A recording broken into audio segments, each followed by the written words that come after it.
दोस्तों, सबसे पहले तो आप सभी को नमस्कार। मैं धर्मराज प्रसाद। कहा जाता है भारत के बारे में और भारत के जो पढ़ते हैं बच्चे भारत के जीके के बारे में कि भारत दुनिया का सबसे बड़ा लोकतंत्र है और भारत पूरी तरीके से लोकतांत्रिक देश है।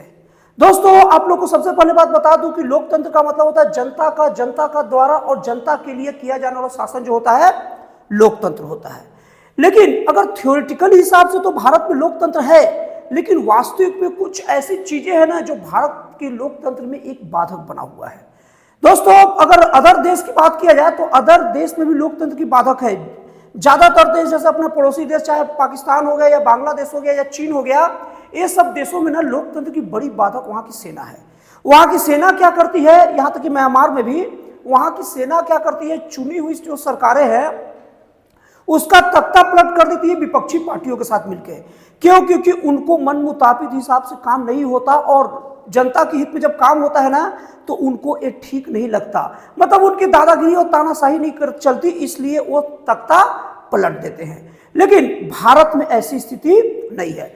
भारत में सेना भारत का सुरक्षा का गढ़ है, सुरक्षा का कवच है ना, जिसके कारण हम सभी भारतीय तान के सोते हैं। और भारत की सेना भारत माँ की रक्षा करती है, हमारी रक्षा भी करती है और सम्मान के साथ इतना नम्र है कि कभी भी भारत सरकार को कहती भी नहीं कि हम ये हैं, हम वो है। भारत सरकार से किसी भी तरीके से कोई द्वेष नहीं रखती। भारत की सेना की बात अलग है पूरे विश्व में, लेकिन भारत में लोकतंत्र की बाधक कौन है? आप पूछेंगे कौन बाधक है, तो भारत में लोकतंत्र की बाधक है हमारी न्यायपालिकीय व्यवस्था। दोस्तों, भारतीय संविधान की दुहाई देने वाली ये न्यायपालिका बार बार ये बात कहती है कि हम सभी बराबर है और सभी बराबर है। और भारतीय जो संविधान है ना, न्यायपालिका, कार्यपालिका और विधायिका तीनों को बराबर का दर्जा देकर बैठी है। लेकिन न्यायपालिका जो है ना वो अपने आप को सबसे सुप्रीम समझती है और हमेशा कार्यपालिका के कामों में हाथ मतलब टांग अड़ाते रहती है। दोस्तों, सबसे पहले तो मैं आप लोगों को बता दे रहा हूं ये बात किस परिप्रेक्ष्य में बता रहा हूं। देखिए, सरकार का काम क्या है? सरकार का काम क्या है कि जनता का हित में काम करना, जन कल्याणकारी काम करना और जो जनता के विरोध में काम चल रहा है और जो नियम कानून बन गया है उसको लागू करवाना, ताकि जनता का काम निर्बाध तौर पर चल सके। हाँ दोस्तों, मैं बात कर रहा हूं उत्तर प्रदेश में बुलडोजर शासन की। दोस्तों, अभी उत्तर प्रदेश की योगी सरकार है जो भी अवैध काम करता है, जो भी आतंकी गतिविधियों में लिप्त हो या कोई भी देश के विरोध में कोई काम करे, बात करे, उन लोग के अवैध निर्माण को तोड़ती है। शब्द ध्यान दीजिएगा, अवैध निर्माण को तोड़ती है। अब कुछ लोग ये लॉजिक दे सकते हैं कोई गलत करेगा तो उसका आशियाना ढा दो। क्या भाई, उसका लिखित आशियाना नहीं ढाते हैं, वो जो बेमतलब का रोड पर कब्जा करके रखा है ना उसको तोड़ता है। अब कोई आधा सड़क नहीं पूरा निर्माण करके रखा है तो उसको हटाना जन सेवा है और सरकार अपने कार्यों का निर्वहन बहुत अच्छे तरीके से कर रही है। लेकिन जो सुप्रीम कोर्ट है ना, जब भी कोई अतिक्रमण सरकार हटाएगा और वो अतिक्रमणकारी जो अतिक्रमण किया है, जहां सुप्रीम कोर्ट पहुंचता है ना तो सुप्रीम कोर्ट जैसे तैयारी करके बैठता, आओ अतिक्रमण की हो, आ जाओ, सरकार हटा रहा है ना, मैं बचा लूंगा, और सरकार पर रोक लगा देती है। और यही नहीं, चाहे अभी उत्तर प्रदेश नहीं, अभी उत्तराखंड के हल्द्वानी नामक जगह में रेलवे पूरा पटरियों को दोनों तरफ कब्जा करके सब रखे हुए हैं और उनको हटाने का आदेश वहां का हाई कोर्ट भी दे दिया था। लेकिन इन लोग चल गए सुप्रीम कोर्ट और सुप्रीम कोर्ट बिना सोचे समझे इसको रोक दिया। पहले तो एक निश्चित समय के लिए रोका और बाद में अनिश्चित काल के रोक दिया। अब क्या हुआ, उसको देखा देखी पूरे लोग अवैध निर्माण करेंगे और पूरी समस्या का जड़ बनेंगे। लेकिन सुप्रीम कोर्ट को यहीं से मन नहीं भरा। सुप्रीम कोर्ट के दिल में यह बात है कि कार्यपालिका चलनी ही नहीं चाहिए। देश में लोकतंत्र काम नाम हो तो ठीक है, संविधान का नाम हो तो ठीक है, लेकिन काम कैसे चलेगा? हम यहाँ के राजा हैं, अंग्रेज चल गए लेकिन अंग्रेजी नियम कानून के साथ हम यहाँ पर राज करेंगे। जैसे अंग्रेज न चुनाव, न नियम, न कानून, न किसी से मतलब 5 साल में चुनाव से जीतकर अपने कार्य की अनुमति लेना जनता से, सीधे शासन करते थे ना, तो न्यायपालिका वही एक छत्र शासन करना चाहती है। और अब की सरकार अगर उस चीज को थोड़ा बहुत रोकती है ना तो बर्दाश्त नहीं होता।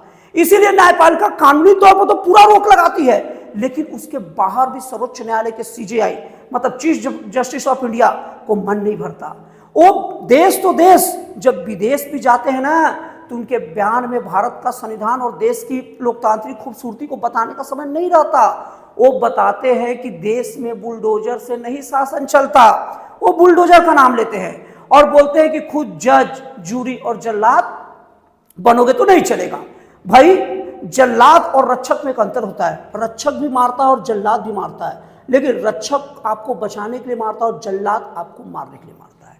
तो उत्तर प्रदेश में योगी सरकार जल्लाद है कि रक्षक है? देखो, कोई भी आम आदमी का सड़क आम आदमी का होता है, रोड आम आदमी का होता है, और कोई रोड को घेरेगा तो क्या करेगा? उसको मारेगा या उसका आरती उतारेगा? और जिस तरीके से रात को 2 बजे 3 बजे रात को सुप्रीम कोर्ट आतंकवादियों के लिए और कई लोगों के लिए क्या करता है, कोर्ट को खोल देता है, जबकि 5 बजे के बाद आम आदमी कोई जाएगा वो भगा देगा। 15 मिनट पहले भी जाओगे तो नहीं सुनेगा, टाइम हो गया, बोलेगा सर 15 मिनट बाकी है, 15 मिनट बाकी है, कानून झाड़ते हैं, रुको, नोट करो इस चीज को, कल देखते हैं। और वो बेचारा डर के मारे ना पैर और सब पढ़ लेगा कि सर गलती हो गया कि ये नियम सम्मत कानून की बात कर दिया। और देश में कम से कम लाखों मामले सुप्रीम कोर्ट और हाई कोर्ट और लोअर कोर्ट में पड़े हैं, लेकिन सुप्रीम कोर्ट उसको ध्यान नहीं देता। यहां तक कि 73 साल लग जाते हैं फैसले आने को। अभी भी आप केस की लिस्ट उठा लीजिए, 50 साल से ज्यादा के केस अभी भी पड़े होंगे, लेकिन सुप्रीम कोर्ट उसको ध्यान नहीं देता। ये जो आतंकी है, चाहे अजमल कसाब हो, चाहे यासीन मलिक हो, ठीक है, चाहे अफजल गुरु जैसे लोग हैं, इन लोग की तरफ से कोई बात आती तुरंत सुनने को तैयार हो जाता है। जो अजमल कसाब था उसमें कौन सा उसकी ऐसी बात थी कि उसके लिए इतना गहराई से सब केस को छोड़ के बातें सुनते हैं? अरे सड़ने देते ना। मैं उनके तरफ से जो मानवीय भावनाओं के नाम पर जो याचिकाएं आती उसको सुप्रीम कोर्ट सुनता है तो अजीब लगता है। तो ये सुप्रीम कोर्ट उनके लिए सुनेगा, लेकिन जो तड़प रहा है, मर रहा है इतने सालों में, कई ऐसे आरोपी है ना, आरोपी बोल रहा हूं, अपराधी नहीं, जो 20 से 21 साल में रेप के केस में अंदर होते हैं और बेचारे निर्दोष रहते हैं। 23 साल बाद, 22 से 23 साल बाद सुप्रीम कोर्ट की तरफ से आदेश आता है और बेगुनाह है। आप सोचिए, सुप्रीम कोर्ट या हाई कोर्ट जो भी लीजिए, कोर्ट की तरफ से आदेश आता है तो इसको लेकर कोई वो नहीं है, लेकिन जो अपराधी तत्व है उनके लिए सुप्रीम कोर्ट एक्टिव रहता है। तो इस तरीके से देखा जाए तो ये हमारा लोकतंत्र है। लोकतंत्र में जनता अपने मुख्यमंत्री प्रधानमंत्री को चुनती है और मुख्यमंत्री और प्रधानमंत्री को अधिकार है कि जनता को लेकर क्या करेगा। कोर्ट कोई जनता के द्वारा नहीं चुना जाता, कोर्ट कॉलेजियम के द्वारा चुना जाता है, खुद भाई भतीजावाद के द्वारा चुना जाता है। कितने ऐसे जज हैं जो या तो किसी के रिलेटिव होंगे, भाई होंगे, भतीजा होंगे, और कितने आपको ऐसे जज गिना दूंगा ना जो सुप्रीम कोर्ट चंद्रचूड़ हो, उनके पिताजी भी पहले जज थे। अभी नागरत्ना जो महिला जो न्यायाधीश है, अभी इकलौती अभी सुप्रीम कोर्ट की, उनके पिताजी भी सुप्रीम कोर्ट के मुख्य न्यायाधीश सीजेआई रह चुके हैं। और अभी जस्टिस बीआर गवई ना पहले वकील थे और उनके पिताजी पहले गवर्नर थे। 3 राज्यों के गवर्नर थे, 1 राज्य के अतिरिक्त गवर्नर थे, और कई सालों तक, कम से कम समझ लीजिए कि 30-35 साल से ज्यादा ना लगातार सांसद विधायक रह चुके हैं। तो ये सब इस जगह आते हैं और ये सब कोई जनता से चुने नहीं जाते। अब ये तो एक मामला हो गया, और मामले बता रहा हूं। अभी धारा 370 हटाना देश की पहली मांग थी और धारा 370 ले दे के हटाए नरेंद्र मोदी की सरकार के द्वारा 5 अगस्त 2019 को। अब ये धारा 370 हटाने के बाद सरकार ने दिन रात एक करके रखी थी कि वहां का आतंकवादी गतिविधियों से मुक्ति पाया जाए, और सरकार पूरी तरीके से आतंकवादियों का सफाया, जीरो आतंकी गतिविधियों के बाद में ना जम्मू कश्मीर को पूर्ण राज्य का दर्जा की बात कर रही थी और वहां चुनाव की बात कर रही थी। लेकिन हुआ क्या? सुप्रीम कोर्ट में गए, सुप्रीम कोर्ट सरकार की एक राइट, नियम मतलब नियम, उनको चुनाव कराने दो, और चुनाव करवा दिए, सरकार बनी, और उसके बाद बनी हुई सरकार केंद्र जैसा दक्षता के साथ अपनी सीमाओं की रक्षा नहीं कर पाई। और अंजाम देख लीजिए, पहलगाम हमले को कौन नहीं जानता। अब पहलगाम हमले के बाद भी सुप्रीम कोर्ट नहीं जगता।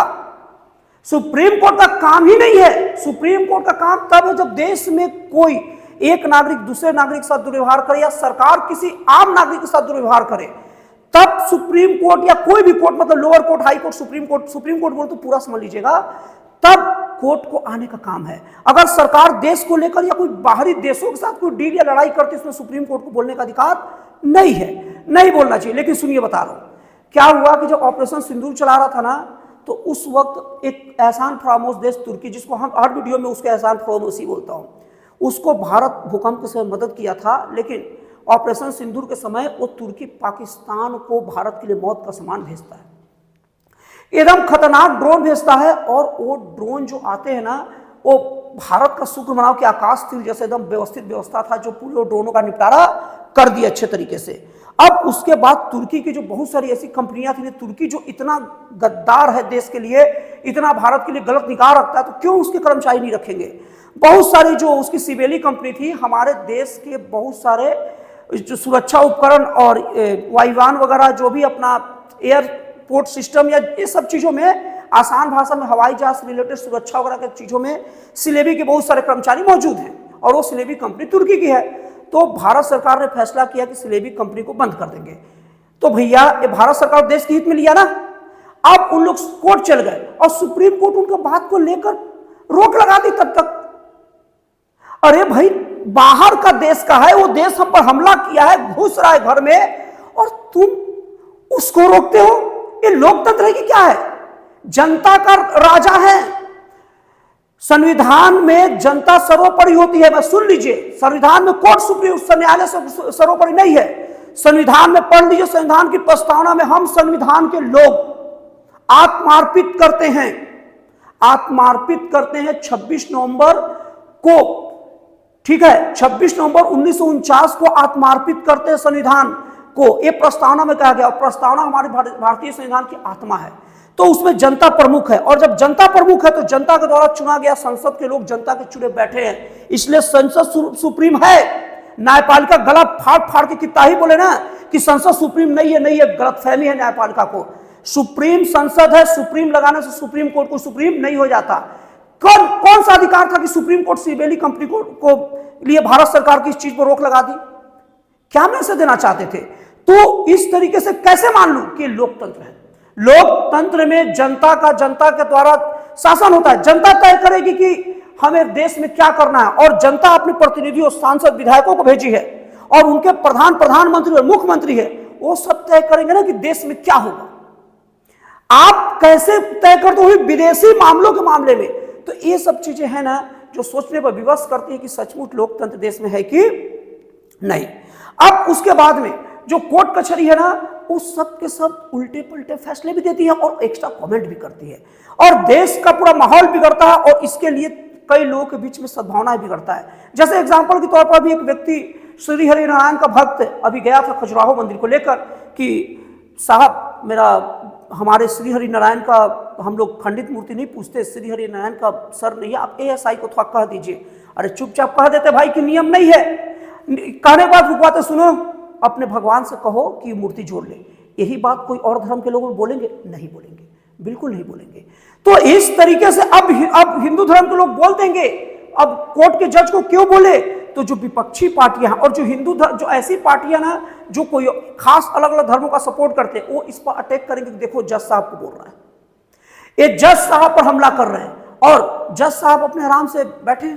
अब उनका क्या सोच के बोलते मुझे नहीं पता।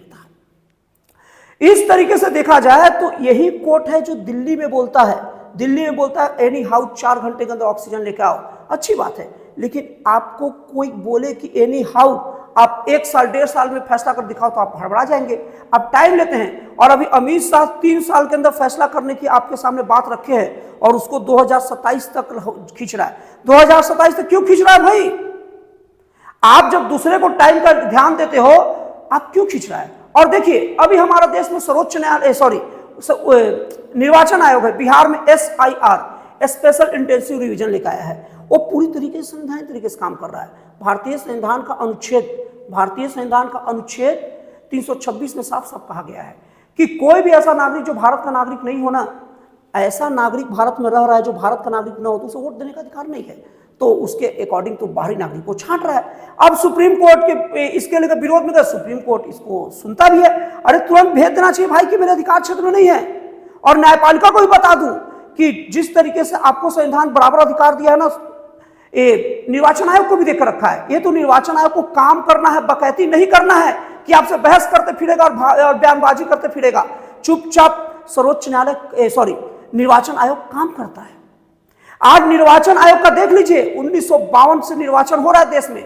एक बार भी शायद ही कभी रेयर ऑफ रेयरेस्ट केस में आपको माइक्रोस्कोप लगा के खोजना पड़ेगा कि किसी समय निर्वाचन आयोग का चुनाव का डेट में आगे पीछे हुआ, रिजल्ट के दिन आगे पीछे हुआ। निर्वाचन आयोग जितना मतलब एकदम चुस्ती के साथ अपना काम करता है और जितना निष्ठा के साथ काम करता है, देश की शायद ही कोई संस्था उतना एक्टिवली काम करती हो।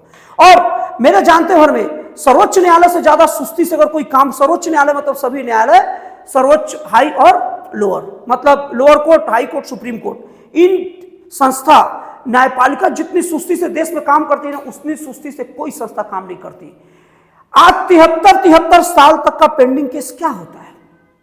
वादी गया, प्रतिवादी गया, यहां तक कि जो केस किया अगर वो केस जीत भी जाएगा ना, तो उनके कितने वंशज आगे होंगे, उनके 2 बेटे होंगे, फिर उनको 2 पोते, फिर उनके और परपोते। तो भैया ये तो फिर अब एक फैसला आएगा तो फिर इन लोग अब उसके लिए अलग आपके पास जाएंगे और इनका फैसला आएगा अगले 73 साल में। तो कब आएगा भाई, कब आएगा? कोई मेरी बात से असहमत होना तो रीजन सहित बताइएगा कि असहमत क्यों है। देश में लोकतंत्र का सबसे ज्यादा भट्टा बुराया है ना, तो न्यायपालिका बुराई है, और ये 30-35 सालों से बहुत एक्टिवली तौर पर हो रहा है। और दोस्तों, न्यायपालिका एक ऐसा स्टूडेंट बन चुका है जो अपना होमवर्क नहीं करता, लेकिन बाकी सभी को पीछे पड़ा था, तुम होमवर्क करो, होमवर्क करो, होमवर्क करो। दोस्तों, इस तरीके से देखा जाना तो देश के लोकतंत्र में सबसे बड़ा बाधक चाहे अनचाहे रूप में न्यायपालिका बन रही है। न्यायपालिका का काम ऐसा नहीं कोई काम है, न्यायपालिका का काम बहुत है। देश के लोगों का न्याय देना, 2 लोगों के बीच झगड़े हो, निपटारा करो, मर्डर वर्डर, 50 प्रकार के जितने आपराधिक और जितने दीवानी मामले होते हैं, आप उनको सुनो ना भाई। आप इस सरकार का काम में हस्तक्षेप करके अपने पूरे मामले को छोड़ रहे हो, तो इस तरीके से ये सही चीज नहीं है। लोकतंत्र की स्थापना में, लोकतंत्र को सही तरीके से काम करने में सर्वोच्च न्यायालय और पूरे न्यायालयों से हाथ जोड़ के निवेदन है कि प्लीज लोकतंत्र का स्थापना अच्छे से होने दीजिए और आप अपने काम को करिए और बाकी को भी अपने काम को करने दीजिए। तो दोस्तों, आपका मेरा एनालिसिस कैसा लगा देश के लोकतंत्र पर, प्लीज कमेंट करके बताइएगा। तो फिर मिलता है अगली वीडियो में एक नए, एक जन कल्याणकारी और एक राष्ट्रवाद से प्रेरित नए विचारों के साथ।